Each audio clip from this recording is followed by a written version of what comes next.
ನಮಸ್ಕಾರ ವೀಕ್ಷಕರೇ, ಇವತ್ತಿನ ಆರೋಗ್ಯ ಕಾರ್ಯಕ್ರಮಕ್ಕೆ ತಮ್ಮೆಲ್ಲರಿಗೂ ಆತ್ಮೀಯವಾದ ಸ್ವಾಗತ. ಇತ್ತೀಚಿನ ದಿನಗಳಲ್ಲಿ ಮಕ್ಕಳಲ್ಲಿ ಹಲವಾರು ರೀತಿಯ ಮಾನಸಿಕ ತೊಂದರೆಗಳು ಕಾಣ್ತಾ ಬರ್ತಾ ಇದೆ. ಇದಕ್ಕೆ ಹಲವಾರು ಕಾರಣಗಳಿವೆ. ಒಂದು, ಪೋಷಕರಲ್ಲಿ ದಿನಚರಿಯಲ್ಲಿ ಅಧಿಕವಾದ ಒತ್ತಡ ಇರ್ಬೋದು, ಅನುವಂಶೀಯತೆ ಇರ್ಬೋದು, ಅಥವಾ ಒಂದು ಮಗುವಿಗೆ ತನಗೆ ಅರಿವಿಲ್ಲದಂತೆ ಅವನ ಕಲಿಕಾ ಕೌಶಲ್ಯದ ಮೇಲೆ ಈ ಒಂದು ಸಮಾಜ ಒತ್ತಡವನ್ನು ಬೀರ್ತಾ ಇರ್ಬೋದು. ಹೀಗೆ ಹಲವು ರೀತಿಯ ಕಾರಣಗಳಿರ್ಬೋದು.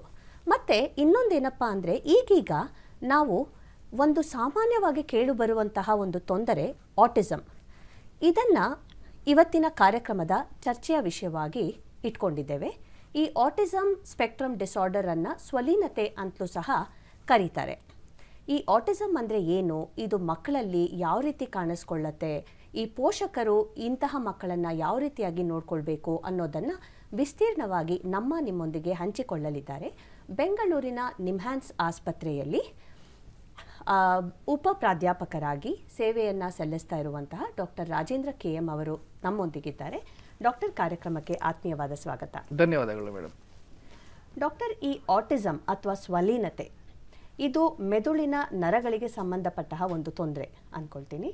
ಇದನ್ನು ನೀವು ವೈಜ್ಞಾನಿಕವಾಗಿ ಯಾವ ರೀತಿ ವಿಸ್ತರಿಸ್ತೀರಿ? ಸೊ ಆಟಿಸಮ್ ಅನ್ನೋದು ವೈಜ್ಞಾನಿಕವಾಗಿ ಏನು ಹೇಳ್ಬೋದು ಅಂತ ಹೇಳಿದ್ರೆ, ಇದು ನರದ ವಿಕಸನದ ಒಂದು ತೊಂದರೆ.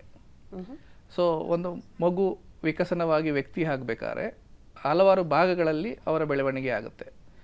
ಅದು ಸಾಮಾಜಿಕವಾಗಿರ್ಬೋದು, ಬೌದ್ಧಿಕವಾಗಿರ್ಬೋದು, ಭಾಷೆ ಆಗಿರ್ಬೋದು, ಅಥವಾ ದಿನಚರಿಯ ಒಂದು ಕಲಿಕೆ ಇರ್ಬೋದು.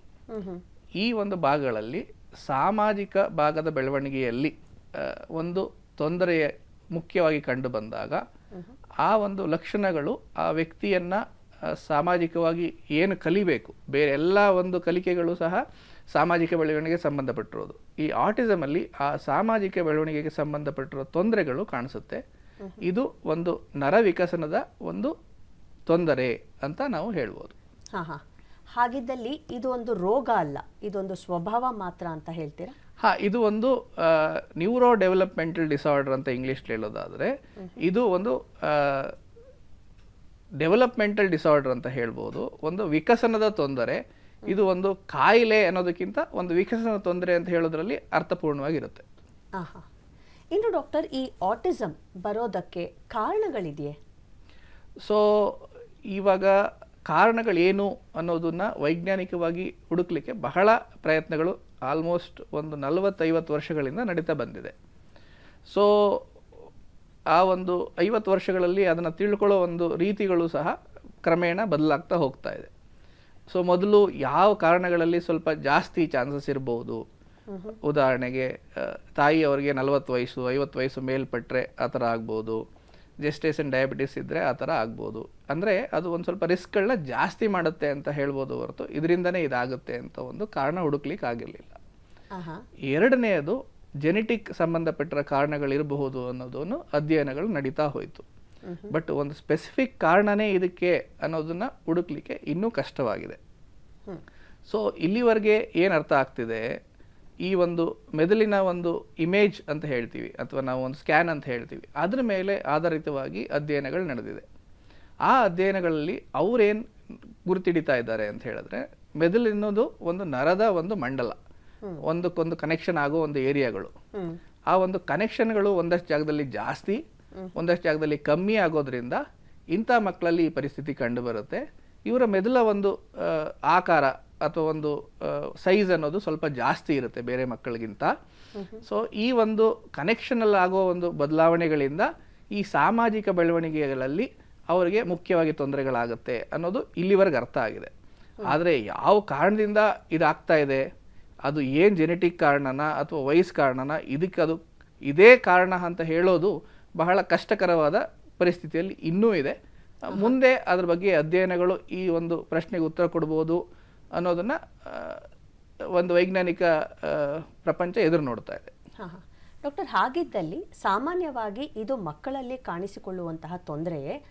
ಹಾಗಿದ್ರೆ ಯಾವ ವಯಸ್ಸಿನ ಮಕ್ಕಳಲ್ಲಿ ಇದು ಹೆಚ್ಚಾಗಿ ಕಾಣಿಸಿಕೊಳ್ಳುತ್ತೆ? ಸೊ ಇದು ಸಾಮಾನ್ಯ ಅನ್ನೋದಕ್ಕಿಂತ ಎಷ್ಟು ಮಕ್ಕಳಲ್ಲಿ ಒಬ್ಬರಿಗೆ ಇದು ಬರ್ತಾ ಇದೆ ಅನ್ನೋದು ಒಂದು ನಾವೇನು ಹೇಳ್ಬೋದು ಸ್ಟ್ಯಾಟಿಸ್ಟಿಕ್ಸ್ ಅಥವಾ ಅಂಕಿಅಂಶ ಅಂತ ಹೇಳ್ಬೋದು. ಹಾಂ. ಇದಕ್ಕೆ ಭಾರತದಿಂದ ಇಷ್ಟೇ ಇದೆ ಅನ್ನೋ ಒಂದು ಅಧ್ಯಯನ ನಡೆದಿಲ್ಲ. ಬಟ್ ಚಿಕ್ಕ ಚಿಕ್ಕ ಜಾಗಗಳಲ್ಲಿ ಅಧ್ಯಯನಗಳು ನಡೆದಾಗ ಅದನ್ನು ಕೂಡಿಸಿ ನೋಡಿದಾಗ ಅವ್ರು ಎಷ್ಟು ರೇಟ್ ಇರ್ಬೋದು, ಎಷ್ಟು ಜನಕ್ಕೆ ಒಬ್ಬರಲ್ಲಿ ಬರುತ್ತೆ ಅಂತ. ಸೊ ಈ ಒಂದು ಪಾಶ್ಚಾತ್ಯ ದೇಶಗಳಲ್ಲಿ 55ರಿಂದ 60 ಮಕ್ಕಳಲ್ಲಿ ಒಬ್ಬರಲ್ಲಿದೆ ಅನ್ನೋದು ಒಂದು ಎವಿಡೆನ್ಸ್ ಇದೆ. ಯಾಕೆಂದರೆ ಅವ್ರ ರೆಕಾರ್ಡ್ಸ್ ಎಲ್ಲ ಬಹಳ ಡೀಟೇಲ್ಸ್ ಆಗಿರುತ್ತೆ, ಅವ್ರು ಅದನ್ನ ಕ್ಯಾಲ್ಕುಲೇಟ್ ಮಾಡಬಲ್ಲರು. ಇಂಡಿಯಾದಲ್ಲಿ ಎಷ್ಟಿದೆ ಅನ್ನೋದು ಕಷ್ಟಕರವಾಗಿದೆ. 150-200 ಮಕ್ಕಳಲ್ಲಿ ಒಬ್ಬರಿಗಿರೋ ಚಾನ್ಸಸ್ ಇದೆ ಅನ್ನೋದನ್ನ ಒಂದು ರಫ್ ಆಗಿ ಹೇಳ್ಬೋದು. ಬಟ್ ಅದು ಕರೆಕ್ಟ್ ಅಂತ ಹೇಳೋದು ಕಷ್ಟ. ಮತ್ತು ಇದು ಯಾವಾಗ ಸ್ಟಾರ್ಟ್ ಆಗುತ್ತೆ? ಯೂಶ್ವಲಿ ಈ ಒಂದು ಕಾಯಿಲೆ ಅನ್ನೋದು ಬೆಳವಣಿಗೆ ತೊಂದರೆ. ಒಂದು ವರ್ಷ 2 ವರ್ಷದಲ್ಲಿ ಸ್ವಲ್ಪ ಲಕ್ಷಣಗಳು ಕಾಣಿಸ್ಬೋದು. 2 ವರ್ಷದವರೆಗೆ ಮಗು ನಾರ್ಮಲ್ ಆಗಿದ್ದು ಅದಾದಮೇಲೆ ಈ ಲಕ್ಷಣಗಳು ಸ್ಟಾರ್ಟ್ ಆಗ್ಬೋದು. ಯೂಶ್ವಲಿ ಈ ತೊಂದರೆ 3 ವರ್ಷದೊಳಗಡೆ ಕಾಣಿಸ್ಕೊಳ್ಳುತ್ತೆ. ಹೇಗೆ ಕಾಣಿಸ್ಕೊಳ್ಳುತ್ತೆ? ಅವರ ಒಂದು ಸಾಮಾಜಿಕ ಬೆಳವಣಿಗೆಯಲ್ಲಿ ತೊಂದರೆಗಳಾಗಿ ಕಾಣಿಸ್ಕೊಳ್ಳುತ್ತೆ. ಮುಖ್ಯವಾಗಿ ಅವರು ಕಣ್ಣಲ್ಲಿ ಕಣ್ಣಿಟ್ಟು ನೋಡೋದು ಮಗು ಮೊದಲನೇ ಒಂದು ಕಲಿಯೋ ಪಾಠ. ಆ ಒಂದು ಪಾಠದಿಂದ ಬೇರೆಲ್ಲ ಒಂದು ಕಲಿಕೆಗಳನ್ನು ಕಲಿತಾ ಹೋಗುತ್ತೆ. ಅವ್ರೇನು ತಂದೆ ತಾಯಿ ಮಾಡ್ತಾರೆ ಅದನ್ನ ಅನುಕರಿಸೋದಿರ್ಬೋದು, ಚಪ್ಪಾಳೆ ಇರ್ಬೋದು, ನಮಸ್ಕಾರ ಇರ್ಬೋದು. ಸೊ ಈ ಕಣ್ಣಿನ ಒಂದು ಕಾಂಟ್ಯಾಕ್ಟ್ ಅಂತ ಏನಿದೆ ಅದು ಸೋಷಿಯಲ್ ಇಂಟ್ರಾಕ್ಷನ್ಗೆ ಬೇಸಿಸ್ ಆಗುತ್ತೆ. ಅದಾದ್ಮೇಲೆ ಅದರಿಂದ ಕಮ್ಯುನಿಕೇಷನ್ ಮತ್ತು ಲರ್ನಿಂಗ್ ಇಂಪ್ರೂವ್ ಆಗ್ತಾ ಹೋಗುತ್ತೆ. ಇಂಥ ಮಕ್ಕಳಲ್ಲಿ ಈ ಥರ ಒಂದು ಐ ಕಾಂಟ್ಯಾಕ್ಟ್ ಕಮ್ಮಿ ಇರೋದು, ಸಾಮಾಜಿಕ ಒಂದು ಭಾಷೆ ಅಥವಾ ಒಂದು ಕರೆದಾಗ ತಿರುಗಿ ನೋಡದೇ ಇರೋದು, ಈ ಥರ ಒಂದು ಸಾಮಾಜಿಕ ಬೆಳವಣಿಗೆಯಲ್ಲಿ ಒಂದು ನ್ಯೂನತೆಗಳನ್ನ ಕಂಡಾಗ ಅವರು ಪೋಷಕರು ಎಚ್ಚೆತ್ತುಕೊಳ್ಬೇಕಾಗತ್ತೆ. ಯೂಶ್ವಲಿ ಏನಾಗುತ್ತೆ, ಪೋಷಕರಿಗೆ ಈ ಒಂದು ನ್ಯೂನ್ಯತೆ ಬಗ್ಗೆ ತಿಳುವಳಿಕೆ ಇರಲ್ಲ. ಈ ಒಂದು ನ್ಯೂನ್ಯತೆಯಿಂದ ಭಾಷೆ ಬೆಳವಣಿಗೆಯಲ್ಲಿ ಮುಖ್ಯವಾಗಿ ತೊಂದರೆಗಳು ಬರುತ್ತೆ. ಅವರೇನು ಅನ್ಕೋತಾರೆ, ಮಗು ದೈಹಿಕವಾಗಿ ಚೆನ್ನಾಗಿದೆ, ನಡೆಯೋಕ್ಕೆಲ್ಲ ಕಲಿತಿದೆ, ಸೊ ಬರೀ ಭಾಷೆ ಒಂದು ಹಿಂದೆ ಇದೆ ಅನ್ನೋದನ್ನು ಅವರು ತಿಳ್ಕೊಂಡು ಅದನ್ನು ಗುರುತಿಸೋಕ್ಕೆ ಸ್ವಲ್ಪ ಲೇಟ್ ಆಗಬಹುದು. ಸೊ ಯಾವುದೇ ಒಂದು ಮಗು ಮುಖ್ಯವಾಗಿ ಹೇಳ್ತಾರೆ ಐ ಕಾಂಟ್ಯಾಕ್ಟ್ ಕಮ್ಮಿ ಇತ್ತು, ನಮ್ಗೇನು ಬೇಕು ಅನ್ನೋದನ್ನ ಆ ಮಗು ಪಾಯಿಂಟ್ ಮಾಡಿ ತೋರಿಸ್ತಾ ಇದೆಯಾ, ನಾವು ಕರೆದಾಗ ಅದು ತಿರುಗುತ್ತಾ, ಸೊ ಅವ್ರಿಗೇನು ಆಸೆಗಳಿದೆ ಅದನ್ನ ಬಂದು ಶೇರ್ ಮಾಡುತ್ತಾ, ಫ್ರೆಂಡ್ಸ್ ಬೇಕು ಅಂತ ಹೇಳುತ್ತಾ, ಈ ಥರ ಒಂದು 4-5 ಮುಖ್ಯ ಪಾಯಿಂಟ್ಗಳನ್ನ ನಾವು ನೆನಪಿಟ್ಕೊಂಡ್ರೆ ಆ ಒಂದು ಸಾಮಾಜಿಕ ಬೆಳವಣಿಗೆಯಲ್ಲಿ ಇದು ಕಂಡು ಬರ್ತಿಲ್ಲ ಅಂದಾಗ ನಾವು ಅದನ್ನು ಒಂದು ವೈದ್ಯರ ಹತ್ರ ತೋರಿಸೋದು ಬಹಳ ಮುಖ್ಯ. ಹಾಗಿದ್ದಲ್ಲಿ ಪ್ರಾಥಮಿಕ ಹಂತದಲ್ಲೇ ಪೋಷಕರು ಮುಖ್ಯವಾಗಿ ಈ ಎಲ್ಲ ಚಿಹ್ನೆಗಳ ಬಗ್ಗೆ ಗಮನವಿಟ್ಟು ಅದನ್ನು ನಾವು ಕೂಲಂಕುಷವಾಗಿ ಅದನ್ನು ಗಮನಿಸ್ತಾ ಹೋಗಬೇಕು. ಮಕ್ಕಳಲ್ಲಿ ಮಗು ಮಾತಾಡೋದಕ್ಕಿಂತ ಮೊದಲೇ ಅದರದ್ದು ಸ್ಪೀಚ್ ಅಥವಾ ಕಣ್ಣಿನ ನೋಟ ಆಗಿರ್ಬೋದು, ನೀವು ಹೇಳ್ದಾಗೆ ಅದರಲ್ಲಿ ಏನಾದರೂ ವ್ಯತ್ಯಾಸ ಇದೆಯಾ ಅಥವಾ ವಿಭಿನ್ನತೆ ಇದೆಯಾ ಅಂತ ಕಂಡುಕೊಂಡಾಗ ಅವರು ಇದರ ಬಗ್ಗೆ ಎಚ್ಚೆತ್ಕೋಬೇಕಾಗತ್ತೆ. ಹಾಂ, ಹೀಗೆ ಎಚ್ಚೆತ್ಕೊಂಡ ನಂತರ ತಂದೆ ತಾಯಂದರು ಏನು ಮಾಡಬೇಕಾಗತ್ತೆ? ಸೊ ಅವ್ರಿಗೆ ಒಂದು ಈ ಥರ ಪರಿಸ್ಥಿತಿ ಇರಬಹುದು ಅನ್ನೋ ಒಂದು ಇಂಡಿಕೇಶನ್ಸ್ ಆ ಒಂದು ಲಕ್ಷಣಗಳಿಂದ ಸಿಗುತ್ತೆ. ಆವಾಗ ಅವರು ಹತ್ತಿರದಲ್ಲಿರುವ ಒಂದು ವೈದ್ಯರ ಹತ್ರ ಹೋದಾಗ ಆ ವೈದ್ಯರು ಆ ಮಗುವನ್ನು ಅವರ ಒಂದು ಏನು ಬೆಳವಣಿಗೆಯ ಒಂದು ಹಿಸ್ಟ್ರಿ ಇದೆ ಅದನ್ನು ತಗೋತಾರೆ, ಮತ್ತು ಮಗುವನ್ನು ಸಹ ಅಬ್ಸರ್ವೇಷನ್ ಮಾಡ್ತಾರೆ. ಈ ಒಂದು ಅಬ್ಸರ್ವೇಷನ್ ಮಾಡಿ ಮತ್ತು ಮಗುವಿನ ಹಿಸ್ಟ್ರಿ ತಗೊಂಡಾಗ ಆ ಸಾಮಾಜಿಕ ನ್ಯೂನ್ಯತೆಗಳಲ್ಲಿ 3 ಭಾಗಗಳಿದೆ. ಕಣ್ಣಲ್ಲಿ ಕಣ್ಣಿಟ್ಟು ನೋಡಿ ನಾವು ಹಿಂದಕ್ಕೆ ತಿರುಗಿ ಅದನ್ನು ರೆಸ್ಪಾನ್ಸ್ ಕೊಡೋದು ಯಾವುದೇ ಒಂದು ಇಂಟ್ರ್ಯಾಕ್ಷನ್ಗೆ, ಮಾತಲ್ಲದೇ ವಿಭಿನ್ನವಾಗಿ ನಾವು ಕಮ್ಯುನಿಕೇಟ್ ಮಾಡ್ತೀವಿ, ಅದನ್ನು ನಾವು ನಾನ್ ವರ್ಬಲ್ ಕಮ್ಯುನಿಕೇಷನ್ ಅಂತ ಇರ್ತೀವಿ. ಮಗುದು ಆ ಕಮ್ಯುನಿಕೇಷನ್ ಹೇಗಿದೆ ಅನ್ನೋದನ್ನ ನೋಡ್ತಾರೆ. 3ನೇದು ಈ ಮಗು ಒಂದು ಸಂಬಂಧಗಳನ್ನ ಇನಿಷಿಯೇಟ್ ಮಾಡಲಿಕ್ಕೆ ಇಷ್ಟಪಡುತ್ತಾ, ಅದನ್ನು ಮೇಂಟೈನ್ ಮಾಡುತ್ತಾ ಅನ್ನೋದನ್ನು ಅವರು ಒಂದು ಹಿಸ್ಟ್ರಿ ಪ್ರಕಾರ ಮತ್ತು ಒಂದು ಅಬ್ಸರ್ವೇಷನ್ ಪ್ರಕಾರ ನೋಡಿ ಆ ಲಕ್ಷಣಗಳಿದೆಯಾ ಅನ್ನೋದನ್ನ ಗುರುತಿಸಲಿಕ್ಕೆ ಟ್ರೈ ಮಾಡ್ತಾರೆ. 2ನೇದಾಗಿ ಆಟಿಸಮಲ್ಲಿ ಈ ಸಾಮಾಜಿಕ ಬೆಳವಣಿಗೆ ಜೊತೆಗೆ ರಿಪಿಟೇಟಿವ್ ರಿಸ್ಟ್ರಿಕ್ಟಿವ್ ಬಿಹೇವಿಯರ್ಸ್ ಅಂತ ಹೇಳ್ತೀವಿ. ಅಂದರೆ ಅವ್ರಿಗೆ ಒಂದು ವಿಷಯಗಳಲ್ಲಿ ಜಾಸ್ತಿ ಆಸಕ್ತಿ, ಒಂದೇ ಆ್ಯಕ್ಟಿವಿಟಿಗಳನ್ನ ಪದೇ ಪದೇ ಮಾಡೋದು, ಜಾಸ್ತಿ ಸಂತೋಷ ಆದಾಗ ಅವರು ಒಂದು ಎಕ್ಸೈಟ್ ಆಗಿ ಜಂಪ್ ಮಾಡ್ತಾ ಆ ಒಂದು ಸಂತೋಷನ ವ್ಯಕ್ತಪಡಿಸೋದು, ಇವೆಲ್ಲ ರಿಪಿಟೇಟಿವ್ ರಿಸ್ಟ್ರಿಕ್ಟಿವ್ ಬಿಹೇವಿಯರ್ಸ್ ಅಂತ ಏನಿದೆ ಅದನ್ನು ಸಹ ಆ ಒಂದು ವೈದ್ಯರು ಅವಲೋಕನ ಮಾಡಿ ನೋಡ್ತಾರೆ. ಆ ಥರ ಇದ್ದರೆ ಅವ್ರಿಗೆ ಈ ಮಗುಗೆ ಈ ಥರ ನಿಮಗಿದೆ, ಇದಕ್ಕೆ ನೀವು ಈ ಥರ ಮಾಡಬೇಕು ಅನ್ನೋ ಒಂದು ಒಳ್ಳೆ ಮಾರ್ಗದರ್ಶನ ಕೊಡಲಿಕ್ಕೂ ಸಹಾಯ ಆಗುತ್ತೆ. ಮತ್ತು ಆ ಪೇರೆಂಟ್ಸ್ಲಿರೋ ಒಂದು ಕ್ವಶನ್ಗಳೇನಿರುತ್ತೆ, ಯಾಕೆಂದರೆ ಅವ್ರಿಗೆ ಆಲ್ರೆಡಿ ಕನ್ಫ್ಯೂಷನ್ ಸ್ಟಾರ್ಟ್ ಆಗಿರುತ್ತೆ. ತಾಯಿ ಒಂದು ಹೇಳಿರ್ತಾರೆ, ಪಕ್ಕದ ಮನೆಯವರು ಒಂದು ಹೇಳಿರ್ತಾರೆ, ಯೂಶ್ವಲಿ ನಮ್ಮ ಹತ್ರ ಬರೋ ಪೇಷಂಟ್ಗಳಲ್ಲೂ ಸಹ ಬರೋಕ್ಕೆ ಮೊದಲು ಒಂದು 2-3 ತಿಂಗಳು ಚರ್ಚೆ ನಡೆಯುತ್ತೆ. ಒಂದು ತಾಯಿಗೆ ಒಪ್ಪಿಗೆ ಇದ್ರೂ ಸಹ ಗಂಡ ಅವ್ರಿಗೆ ಒಪ್ಪಿಗೆ ಇರಲ್ಲ, ತಂದೆಯವ್ರಿಗೆ. ಸೊ ಈ ಥರ ಒಂದು ಪರಿಸ್ಥಿತಿ ಕಂಡಿಡಿದಾಗ ಈ ಒಂದು ಒಪ್ಪಿಗೆ ಅನ್ನೋದನ್ನ ಸ್ವಲ್ಪ ಬೇಗನೆ ಒಂದು ಕ್ರಿಯೇಟ್ ಮಾಡಿ ಹಾಸ್ಪಿಟ್ಲಿಗೆ ಬೇಗ ಬಂದರೆ ಆ ಮಗುವಿನ ಪರಿಸ್ಥಿತಿ ಬೆಳವಣಿಗೆಯನ್ನು ಗುರುತಿಸಿ ಅದ್ರ ಪ್ರಕಾರ ವೈದ್ಯರು ಸಲಹೆ ಕೊಡ್ಬೋದು. ಹಾಗಿದ್ದಲ್ಲಿ ಈ ಥರ ಒಂದು ಗಮನಿಸಿದಾಗ ಅಂತಹ ಪೋಷಕರು ಮಕ್ಕಳನ್ನು ಇಲ್ಲ ಮಕ್ಕಳ ವೈದ್ಯರು ಅಥವಾ ಮನೋವೈದ್ಯರ ಬಳಿ ಹೋಗೋದು ಒಳ್ಳೆಯದು ಅಂತ ಹೇಳ್ತೀರಾ? ಹೌದು. ಇತ್ತೀಚೆಗೆ ಒಂದು ಮುಖ್ಯವಾದ ವಿಷಯ ಏನು ಹೇಳ್ಬೇಕಂದ್ರೆ, ಡಿಸ್ಟ್ರಿಕ್ಟ್ ಮೆಂಟಲ್ ಹೆಲ್ತ್ ಪ್ರೋಗ್ರಾಮ್ ಅಂತ ನ್ಯಾಷನಲ್ ಹೆಲ್ತ್ ಮಿಷನ್ ಕೆಳಗಡೆ ಪ್ರತಿಯೊಂದು ರಾಜ್ಯದ ಎಲ್ಲ ಜಿಲ್ಲೆಗಳಲ್ಲೂ ನಡೀತಾ ಇದೆ. ಅದರಲ್ಲಿ ಪ್ರತಿ ಮಂಗಳವಾರ ಪ್ರತಿ ತಾಲೂಕಲ್ಲೂ ಸಹ ಮನೋವೈದ್ಯರು ಮತ್ತು ಸೈಕಾಲಜಿಸ್ಟ್, ಸೋಷಿಯಲ್ ವರ್ಕರ್ ಟೀಮ್ ಸಿಗುತ್ತೆ. ಅವ್ರಿಗೆ ಹೋಗಿ ಕಂಡರೂ ಸಹ ಈ ಒಂದು ಪ್ರಶ್ನೆಗಳಿಗೆ, ಕನ್ಫ್ಯೂಷನ್ಗೆ ಪರಿಹಾರ ಸಿಗುತ್ತೆ. ಎರಡನೇದು, ಹತ್ತಿರದ ಪೀಡಿಯಾಟ್ರಿಷಿಯನ್ ಮಕ್ಕಳ ವೈದ್ಯರು ಅವರು ತೋರಿಸಿದ್ರು ಸಹ ಅವರು ಸಹ ಇದ್ರ ಬಗ್ಗೆ ಅವರಿಗೆ ತಿಳುವಳಿಕೆ ಹೇಳಿ ಬೇಕು ಅಂದರೆ ಅವರು ಸೈಕ್ಯಾಟ್ರಿಸ್ಟ್ ಹತ್ರ ರೆಫರ್ ಮಾಡ್ತಾರೆ. ಇನ್ನು ಡಾಕ್ಟರ್, ಪೋಷಕರಿಗೆ ಆ ಮಗುವಿಗೆ ಆಟಿಸಮ್ ಇದೆ ಅಂತ ಖಚಿತಪಡಿಸಿದ ನಂತರ ಅವರು ಚಿಕಿತ್ಸೆಗೆ ತಯಾರಿ ನಡೆಸ್ಕೊಳ್ಬೇಕಾಗತ್ತೆ. ಆ ಚಿಕಿತ್ಸೆಗೆ ಮೊದಲು ತಂದೆ ತಾಯಿಗೆ ಯಾವ ರೀತಿಯ ಒಂದು ಪ್ರೋತ್ಸಾಹ ಹಾಗೂ ಒಂದು ರೀತಿಯ ಎಕ್ಸ್ಪ್ಲನೇಷನ್ ಕೊಡಬೇಕಾಗತ್ತೆ? ಯಾಕಂದರೆ ಇದರಲ್ಲಿ ಪೋಷಕರ ರೋಲ್ ಅಥವಾ ಪಾತ್ರ ಬಹಳ ದೊಡ್ಡದು. ಮೊದಲನೇದಾಗಿ ಅವರ ಆಕ್ಸೆಪ್ಟೆನ್ಸ್ ಬಹಳ ಕಷ್ಟ ಆಗಿರುತ್ತೆ, ನನ್ನ ಮಗುಗೆ ಈ ರೀತಿಯಾದ ತೊಂದರೆ ಇದೆ ಅಂತ ಹೇಳೋದಕ್ಕೆ. ಸೊ ಇದನ್ನು ಚಿಕಿತ್ಸೆಗೆ ಮೊದಲು ಮಾಡಬೇಕಾ ಅಥವಾ ಯಾವ ರೀತಿಯ ಚಿಕಿತ್ಸೆಯನ್ನು ಶುರು ಮಾಡಿ ಅದರ ಜೊತೆಗೆ ಪೋಷಕರಿಗೂ ಸಹ ಈ ರೀತಿಯ ಒಂದು ಕೌನ್ಸಿಲಿಂಗ್ ಹಾಗೂ ತಿಳುವಳಿಕೆಯನ್ನು ಹೇಳಬೇಕಾಗತ್ತಾ? ಸೊ ಈ ಒಂದು ಪ್ರಕ್ರಿಯೆ, ಇದು ಒಂದು ಪ್ರಕ್ರಿಯೆ, ಇದು ಒಂದು ದಿನದಲ್ಲಿ ಮಾಡುವಂತಹ ಒಂದು ಏನದು ಇವೆಂಟ್ ಅಥವಾ ಒಂದು ಆಕ್ಟಿವಿಟಿ ಅಲ್ಲ. ಓವರ್ ಟೈಮ್ ನಾವು ಆ ಪೇರೆಂಟ್ಸ್ನ ಆ ಒಂದು ಜರ್ನಿಯಲ್ಲಿ ಕರ್ಕೊಂಡು ಹೋಗಬೇಕಾಗತ್ತೆ. ಮೊದಲನೆಯ ಒಂದು ಇಂಟ್ರಾಕ್ಷನ್ ಬಂದಾಗ, ಕನ್ಸಲ್ಟೇಷನ್ ಬಂದಾಗ ಅವ್ರಿಗೆ ಆ ಒಂದು ಕನ್ಸಲ್ಟೇಷನಲ್ಲಿ ಎಷ್ಟು ಪ್ರಶ್ನೆಗಳಿದೆ, ಒಂದಷ್ಟು ಪ್ರಶ್ನೆಗಳನ್ನ ನಾವು ಉತ್ತರ ಮಾಡೋಣ. ನೆಕ್ಸ್ಟ್, ಈ ಪರಿಸ್ಥಿತಿನ ಸದ್ಯಕ್ಕೆ ನೀವು ಹೇಗೆ ಮ್ಯಾನೇಜ್ ಮಾಡಬೇಕು. ಮುಖ್ಯವಾಗಿ ತಂದೆ ತಾಯಿಗಳಾದಾಗ ಈ ಥರ ಒಂದು ಮಗುವಿಗೆ ಆ ಪರಿಸ್ಥಿತಿ ಬಂದಿದೆ ಅಂದಾಗ ಭಾವನಾತ್ಮಕವಾಗಿ ಅವರಿಗೆ ನೋವುಗಳು ಸಹಜವಾಗಿ ಇರುತ್ತೆ. ಸೊ ಆ ಒಂದು ವಿಷಯಗಳಲ್ಲಿ ಒಂದಷ್ಟು ಕಲ್ಪನೆಗಳಿರುತ್ತೆ ಅವ್ರಿಗೆ. ನಾವೇನೋ ತಪ್ಪು ಮಾಡ್ದೋ, ನಾವೇನೋ ಇದನ್ನ ಸರಿಯಾಗಿ ನೋಡ್ಕೊಂಡಿರಲಿಲ್ಲ, ಪ್ರೆಗ್ನೆನ್ಸಿಲಿ ಏನೋ ಈ ಥರ ಆಗಿತ್ತು, ಅದಕ್ಕೆ ಈ ಥರ ಆಗಿದೆ. ಸೊ ಆ ಥರ ಒಂದು ಕಾರಣಗಳನ್ನ ಊಹೆ ಮಾಡಿಕೊಂಡು ಅವರ ಭಾವನಾತ್ಮಕ ದ್ವಂದ್ವ ಇನ್ನೂ ಜಾಸ್ತಿ ಆಗಿರುತ್ತೆ. ಅಂಥದನ್ನು ನಾವು ಕ್ಲಿಯರಾಗಿ ಅವ್ರಿಗೆ ಎಕ್ಸ್ಪ್ಲೈನ್ ಮಾಡಿ, ಇದರಲ್ಲಿ ನಿಮ್ದೇನೂ ತಪ್ಪಿಲ್ಲ, ಇದು ಒಂದು ಪರಿಸ್ಥಿತಿ, ಇದು ಈ ಥರ ಬಹಳಷ್ಟು ಮಕ್ಕಳಲ್ಲಿ ನಮಗೆ ಕಂಡು ಬರ್ತಾ ಇದೆ ಅಂತ ಅವ್ರಿಗೆ ಎಕ್ಸ್ಪ್ಲೈನ್ ಮಾಡೋದ್ರಿಂದ ಸ್ಟಾರ್ಟ್ ಆದರೆ, ನಾವು ಏನು ನೋಡ್ತಾ ಇದ್ದೀವಿ, ರೋಗ ಲಕ್ಷಣ ಯಾವ ಮಟ್ಟದಲ್ಲಿದೆ, ಆ ಬೆಳವಣಿಗೆಯ ತೊಂದರೆ ಯಾವ ಮಟ್ಟದಲ್ಲಿದೆ, ನಾವು ಈ ಮೂಮೆಂಟಲ್ಲಿ ಏನು ಮಾಡ್ಬೋದು ಸದ್ಯಕ್ಕೆ, ನೀವು ದಿನಚರಿಯಲ್ಲಿ ಏನು ಬದಲಾವಣೆ ಮಾಡ್ತೀರಾ, ಇವ್ರಿಗೆ ಇಷ್ಟು ಅವರ್ ಎಕ್ಸ್ಟ್ರಾ ಒಂದು ಶುಶ್ರೂಷೆ ಬೇಕು, ಅದಕ್ಕೆ ಏನು ಮಾಡ್ಬೋದು, ಇದಕ್ಕೆ ನಾವು ಇಷ್ಟು ಗೈಡ್ಲೈನ್ಸ್ ಕೊಡ್ತೀವಿ, ಇನ್ನೆಲ್ಲಿ ಗೈಡೆನ್ಸ್ ತಗೋತೀರಾ. ಈ ಥರ ಒಂದು ಚರ್ಚೆಗಳು ಕ್ರಮೇಣ ಮಾಡ್ತಾ ಹೋಗೋದ್ರಿಂದ ಒಂದು 3-6 ತಿಂಗಳಲ್ಲಿ ಯೂಶ್ವಲಿ ಅವ್ರಿಗೆ ಒಂದು ಕ್ರಮೇಣ ಅವರಲ್ಲಿ ಬದಲಾವಣೆ ಕಾಣಿಸ್ಲಿಕ್ಕೆ ಸ್ಟಾರ್ಟ್ ಆಗುತ್ತೆ.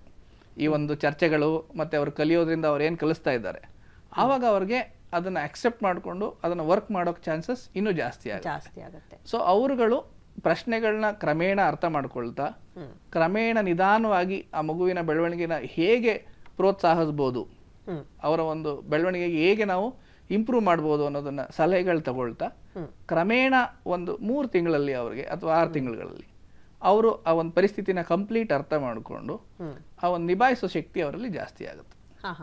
ಇನ್ನು ಡಾಕ್ಟರ್, ಆಟಿಸಮ್ನಲ್ಲಿ ಎಷ್ಟು ರೀತಿಯ ಹಂತಗಳಿದೆ ಮತ್ತು ಯಾವ ಹಂತಕ್ಕೆ ಯಾವ ಚಿಕಿತ್ಸಾ ಕ್ರಮಗಳಿವೆ?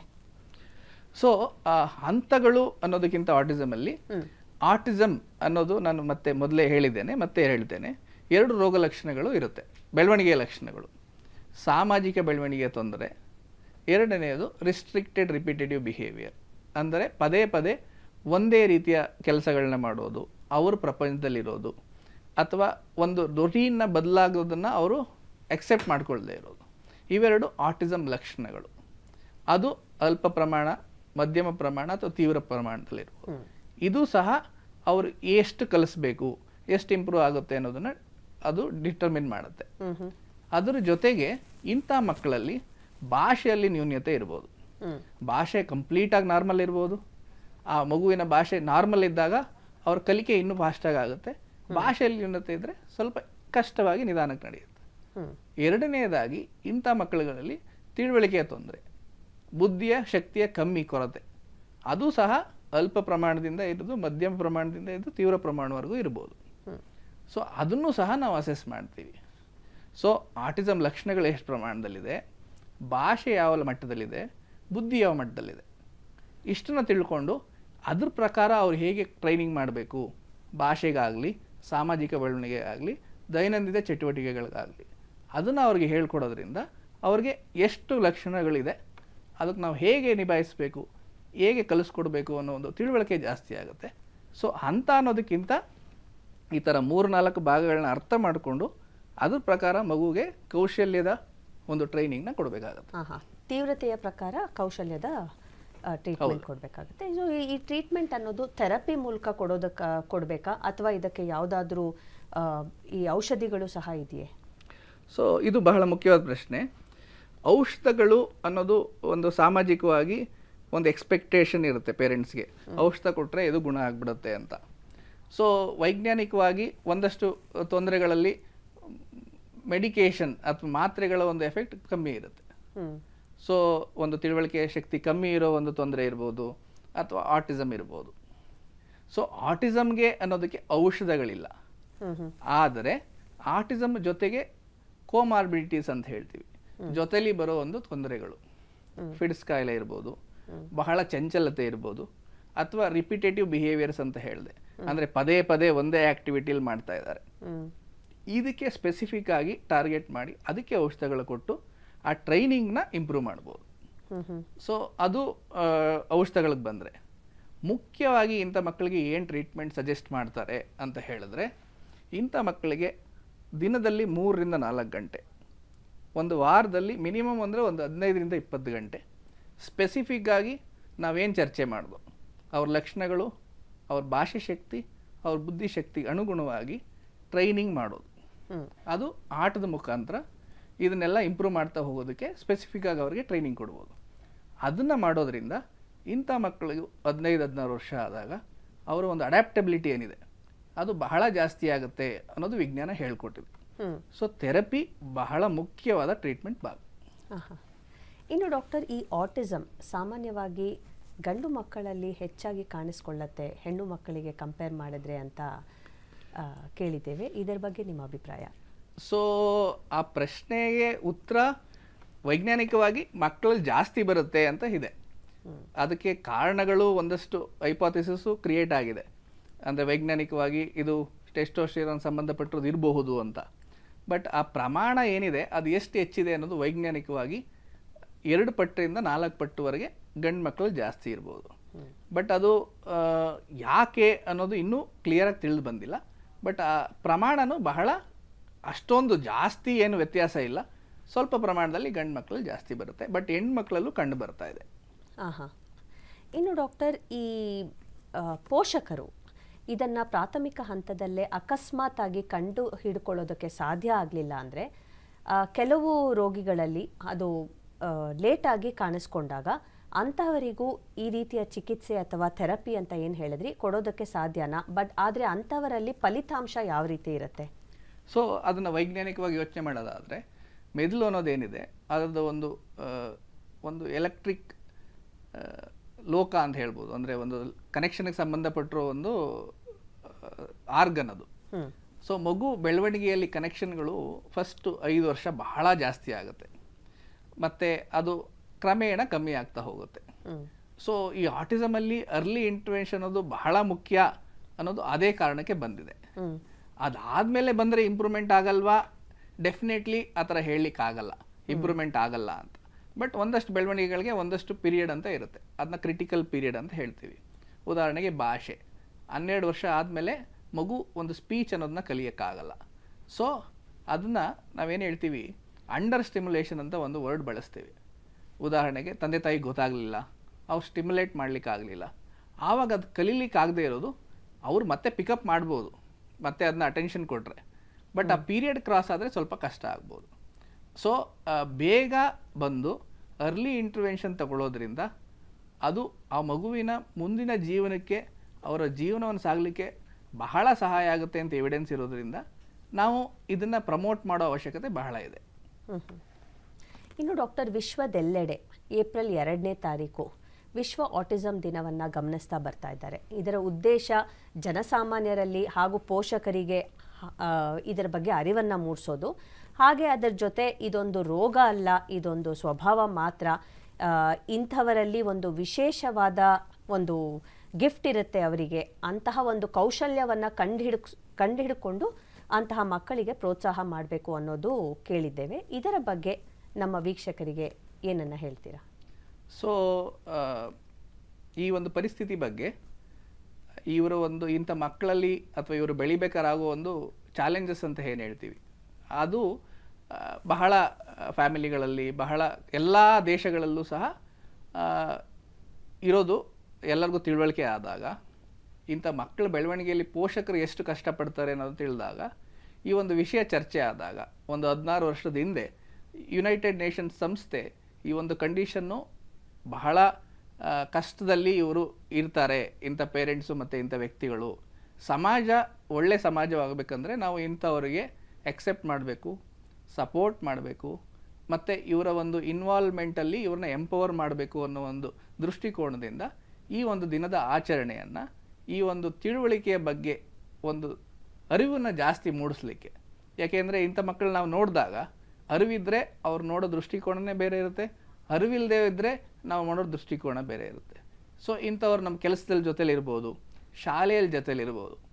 ಇಂತಹ ಒಂದು ಪ್ರೋಗ್ರಾಮ್ಗಳಿಂದ ಇಂಥ ಒಂದು ಅವೇರ್ನೆಸ್ಸು ಆ ಒಂದು ಶಾಲೆ ಮಕ್ಕಳಲ್ಲಿ ಇಂಪ್ರೂವ್ ಆದರೆ ಅದಕ್ಕೂ ಸಹ ಸಹಾಯ ಆಗುತ್ತೆ, ಸಮಾಜದಲ್ಲಿ ಇಂಪ್ರೂವ್ ಆದರೂ ಸಹ ಅದು ಸಹಾಯ ಆಗುತ್ತೆ. ಈ ಒಂದು ಮುಖ್ಯ ಉದ್ದೇಶದಿಂದ ಅವರು ಈ ಒಂದು ಪ್ರೋಗ್ರಾಮ್ನ ಮಾಡ್ತಾ ಇದ್ದಾರೆ. ಇನ್ನು ಈ ಆಟಿಸಮ್ ರೋಗಿಗಳಲ್ಲಿ ಪೋಷಕರ ಪಾತ್ರ ಎಷ್ಟು ಆಗಿರುತ್ತೆ? ಸೊ ಬಹಳ ಮುಖ್ಯ. ಅವರ ಒಂದು ರೋಲ್ ಏನಿದೆ ಅದು ಅವರ ಒಂದು ದಿನಚರಿಯ ಜೊತೆಗೆ ಇದನ್ನು ಆ್ಯಡ್ ಮಾಡ್ಕೋಬೇಕಾಗತ್ತೆ. ಸೊ ಅವರು ಬಹಳಷ್ಟು ಬದಲಾವಣೆಗಳನ್ನ ಮಾಡಬೇಕಾಗತ್ತೆ. ಉದಾಹರಣೆಗೆ ಆ ಮಗುನ ಟ್ರೈನಿಂಗ್ ಕೊಡಲಿಕ್ಕೆ ಎಕ್ಸ್ಟ್ರಾ ಅವರ್ಸ್ ಬೇಕಾಗುತ್ತೆ, ಆ ಮಗುವಿನ ಶುಶ್ರೂಷೆಗೆ ಎಕ್ಸ್ಟ್ರಾ ಅವರ್ ಬೇಕಾಗತ್ತೆ. ಸೊ ಇದಕ್ಕೆ ಅಂತಾನೆ ಗೌರ್ಮೆಂಟಲ್ಲೂ ಸಹ ಬಹಳ ಕೆಲಸ ಮಾಡೋರಾದರೆ ಅವ್ರಿಗೂ ಸಹ ಇದರಲ್ಲಿ ಬೆನಿಫಿಟ್ಸ್ ಇದೆ. ಉದಾಹರಣೆಗೆ ಚೈಲ್ಡ್ ಕೇರ್ ಲೀವ್ ಅಂತ ಇರುತ್ತೆ. ಸೊ ಈ ಥರ ಡಿಸೇಬಲ್ಡ್ ಮಕ್ಕಳಿದ್ರೆ ಅದು ಪ್ರಮಾಣ ಜಾಸ್ತಿ ಸಿಗುತ್ತೆ ಅನ್ನೋದು ಇದೆ. ಸೊ ಯೂಶ್ವಲಿ ಇಂಥ ಪೋಷಕರು ಅವರ ಒಂದು ರೋಲ್ ಜಾಸ್ತಿ ಇರೋದರಿಂದ ಅದ್ರ ಬಗ್ಗೆ ಚರ್ಚೆ ಮಾಡಿ ಅದನ್ನು ಪ್ಲ್ಯಾನ್ ಮಾಡೋದ್ರಿಂದ ಮನೆಯನ್ನು ಸಹ ಈ ಒಂದು ಪರಿಸ್ಥಿತಿಯನ್ನು ನಿಭಾಯಿಸಲಿಕ್ಕೆ ಮತ್ತು ಮಗುವಿನ ಇಂಪ್ರೂವ್ಮೆಂಟ್ ಮಾಡಲಿಕ್ಕೆ ಬಹಳ ಸಹಾಯವಾಗುತ್ತೆ. ಡಾಕ್ಟರ್, ಈ ಗ್ರಾಮೀಣ ಪ್ರದೇಶಗಳಲ್ಲಿ ಅಲ್ಲಿನ ಪೋಷಕರಿಗೆ ಇಲ್ಲಿ ನಗರ ಪ್ರದೇಶದಲ್ಲಿ ಇರುವಂತಹ ಪೋಷಕರಷ್ಟು ಅವರಿಗೆ ಅರಿವು ಇರೋದಿಲ್ಲ. ಅಂತಹವರಿಗೆ ನೀವು ವಿಶೇಷವಾಗಿ ಯಾವ ರೀತಿಯ ಸೌಲಭ್ಯಗಳನ್ನು ಅಥವಾ ಈ ಮಾಹಿತಿಯನ್ನು ಅವರಿಗೆ ತಿಳಿಸಿಕೊಡೋದಕ್ಕೆ ಯಾವ ರೀತಿಯ ಕಾರ್ಯಕ್ರಮಗಳನ್ನು ಹಮ್ಮಿಕೊಂಡಿದ್ದೀರಿ? ಸೊ ಮುಖ್ಯವಾಗಿ ಭಾರತ ಸರ್ಕಾರ ನ್ಯಾಷನಲ್ ಹೆಲ್ತ್ ಮಿಷನ್ ಅನ್ನೋದನ್ನು ಮೆಂಟಲ್ ಹೆಲ್ತ್ ಬಗ್ಗೆನೇ ಫೋಕಸ್ ಮಾಡಿ ಆ ಪ್ರೋಗ್ರಾಮ್ ನಡೆಸ್ತಾ ಇದೆ. ಈಗ ಆಲ್ಮೋಸ್ಟ್ ಎಲ್ಲ ಜಿಲ್ಲೆಗಳಲ್ಲೂ ಸಹ ಅಕ್ರಾಸ್ ಭಾರತ, ಕರ್ನಾಟಕದಲ್ಲೂ ಸೇರಿ ಎಲ್ಲ ಕಡೆ ಈ ಒಂದು ಫೆಸಿಲಿಟಿ ಅವೈಲೇಬಲ್ ಇದೆ. ಈ ಒಂದು ಡಿಸ್ಟ್ರಿಕ್ಟ್ ಮೆಂಟಲ್ ಹೆಲ್ತ್ ಪ್ರೋಗ್ರಾಮಲ್ಲಿ ಒಬ್ಬ ಸೈಕ್ಯಾಟ್ರಿಸ್ಟ್, ಸೈಕಾಲಜಿಸ್ಟ್ ಮತ್ತು ಸೋಷಿಯಲ್ ವರ್ಕರ್ ಅನ್ನೋ ಟೀಮು ಪ್ರತಿ ತಾಲೂಕು ಹಾಸ್ಪಿಟ್ಲಿಗೆ ಪ್ರತಿ ಮಂಗಳವಾರ ಇನ್ ರೊಟೇಷನ್ ಆ ಡಿಸ್ಟಿಕಲ್ಲಿ ಹೋಗ್ತಾರೆ. ಅಲ್ಲಿ ಅವ್ರನ್ನ ಭೇಟಿ ಮಾಡ್ಬೋದು. ಇವಾಗ ಹಳ್ಳಿ ಪ್ರದೇಶದಲ್ಲಿ ಇಂಥ ಒಂದು ಪರಿಸ್ಥಿತಿ ನೋಡಿದಾಗ ಒಂದೆಬ್ಬರು ಏನು ಮಾತುಗಳು ಹೇಳ್ತಾರೆ ಅದ್ರ ಜೊತೆ ಕನ್ಫ್ಯೂಸ್ ಆಗೋದು ಬದಲು ಆಶಾ ವರ್ಕರ್ ಅನ್ನೋರು ಇರ್ತಾರೆ, ಆ ಹಳ್ಳಿಗೆ ಗೊತ್ತಿರುತ್ತೆ. ಅವ್ರಿಗೆ ಇದನ್ನು ಕೇಳಿದಾಗ ಅವ್ರು ಡೆಫಿನೆಟ್ಲಿ ಅವ್ರಿಗೆ ಈ ಪ್ರೋಗ್ರಾಮಲ್ಲಿ ಯಾರಿದ್ದಾರೆ ಅವ್ರ ಬಗ್ಗೆ ತಿಳುವಳಿಕೆ, ಅವ್ರ ಬಗ್ಗೆ ಮಾಹಿತಿ ಇರುತ್ತೆ. ಅವರು ಅವ್ರನ್ನ ಅಲ್ಲಿಗೆ ಕನೆಕ್ಟ್ ಮಾಡ್ತಾರೆ. ಸೊ ಆವಾಗ ಆ ಒಂದು ಟ್ರೀಟ್ಮೆಂಟ್ ಏನಿದೆ, ಆ ಒಂದು ತಿಳುವಳಿಕೆ ಬಗ್ಗೆ ಅರ್ಥ ಮತ್ತು ಆ ಟ್ರೀಟ್ಮೆಂಟ್ ಎರಡೂ ಸಹ ಬೇಗ ಸ್ಟಾರ್ಟ್ ಆಗುತ್ತೆ. ಸೊ ತಾಲೂಕು ಮಟ್ಟದಲ್ಲಿ ಈ ಒಂದು ಟ್ರೀಟ್ಮೆಂಟ್ ಅವೈಲೇಬಲ್ ಇದೆ. ಆಶಾ ವರ್ಕರ್ ಹತ್ರ ಒಂದ್ಸರಿ ಈ ಥರ ಚರ್ಚೆ ಮಾಡಿ ಆ ಒಂದು ಟೀಮ್ನ ಮೀಟ್ ಮಾಡೋದು ಬಹಳ ಮುಖ್ಯವಾದ ಸ್ಟೆಪ್. ಇನ್ನು ಈ ಆಟಿಸಮ್ನ ಬಗ್ಗೆ ನಮ್ಮ ಚಂದನ ವಾಹಿನಿ ವೀಕ್ಷಕರಿಗೆ ನೀವು ಯಾವ ರೀತಿಯ ಸಂದೇಶವನ್ನು ನೀಡೋದಕ್ಕೆ ಇಷ್ಟಪಡ್ತೀರಾ? ಸೊ ಇಂಥ ಒಂದು ಮಕ್ಕಳನ್ನ ಬೆಳೆಸಬೇಕಾದ್ರೆ ತಂದೆ ತಾಯಿಗಳು ಬಹಳನೇ ಒಂದು ಎಫರ್ಟ್ ಜಾಸ್ತಿ ಬೇಕಾಗುತ್ತೆ. ಅವರಿಗೆ ಸಮಾಜದ ಸಹಾಯ ಬಹಳ ಮುಖ್ಯ. ಅದು ಶಾಲೆಗೆ ಸೇರಿಸೋದಿರ್ಬೋದು, ಶಾಲೆಯಲ್ಲಿ ಆ ಮಕ್ಕಳನ್ನ ಪಾಠ ಕಲಿಸೋದಿರ್ಬೋದು, ಅವ್ರ ಜೀವನದ ಕೆಲಸಕ್ಕೆ ಸೇರಿಸೋದಿರ್ಬೋದು. ನಾವು ಈ ಒಂದರ ಬಗ್ಗೆ ಅರಿವು ಮೂಡಿಕೊಂಡು ಅವರನ್ನು ಸಮಾಜದ ವ್ಯಕ್ತಿಗಳನ್ನಾಗಿ ಅಕ್ಸೆಪ್ಟ್ ಮಾಡಿಕೊಂಡು ಸಪೋರ್ಟ್ ಮಾಡೋ ಒಂದು ದೃಷ್ಟಿಕೋನ ನಾವು ಬೆಳೆಸ್ಕೋಬೇಕು ಅಂತ ಹೇಳ್ತೀನಿ. ಹಾಂ ಡಾಕ್ಟರ್, ಕಾರ್ಯಕ್ರಮಕ್ಕೆ ಆಗಮಿಸಿ ನಮ್ಮೊಂದಿಗೆ ಹಾಗೂ ನಮ್ಮ ವೀಕ್ಷಕರೊಂದಿಗೆ ನೀವು ಆಟಿಸಮ್ ಬಗ್ಗೆ ಬಹಳ ಉತ್ತಮವಾದ ಮಾಹಿತಿಯನ್ನು ನೀಡಿದ್ದೀರಿ. ಚಂದನ ವಾಹಿನಿಯ ಪರವಾಗಿ ಹಾಗೂ ನಮ್ಮ ವೀಕ್ಷಕರೆಲ್ಲರ ಪರವಾಗಿ ನನ್ನ ತುಂಬ ಹೃದಯದ ಧನ್ಯವಾದಗಳು. ಧನ್ಯವಾದಗಳು ಮೇಡಮ್. ವೀಕ್ಷಕರೇ, ಕೇಳಿದ್ರಲ್ಲ, ಈ ಆಟಿಸಮ್ ಅನ್ನೋದು ಒಂದು ವೈಕಲ್ಯ ಅಲ್ಲ, ಇದೊಂದು ವಿಶೇಷ ಸಾಮರ್ಥ್ಯ. ಈಗಿರುವಾಗ ಇಂತಹ ಮಕ್ಕಳನ್ನು ನಾವು ಪ್ರೀತಿಸೋಣ, ಗೌರವಿಸೋಣ ಹಾಗೂ ವಿಶ್ವಾಸದಿಂದ ಕಾಣೋಣ. ಹಾಗೂ ಇಂತಹ ಮಕ್ಕಳು ಸ್ವತಂತ್ರವಾಗಿ ಜೀವನವನ್ನು ನಡೆಸೋದಕ್ಕೆ ಅಣಿ ಮಾಡಿಕೊಡೋಣ ಅನ್ನುವಂತಹ ಪ್ರತಿಜ್ಞೆಯನ್ನು ತಗೊಳ್ತಾ ಇವತ್ತಿನ ಕಾರ್ಯಕ್ರಮಕ್ಕೆ ಸಮಾಪ್ತಿ ಹೇಳೋ ಸಮಯ. ಮತ್ತೆ ಭೇಟಿಯಾಗೋಣ. ಸರ್ವೇ ಜನಾಃ ಸುಖಿನೋ ಭವಂತು. ನಮಸ್ಕಾರ.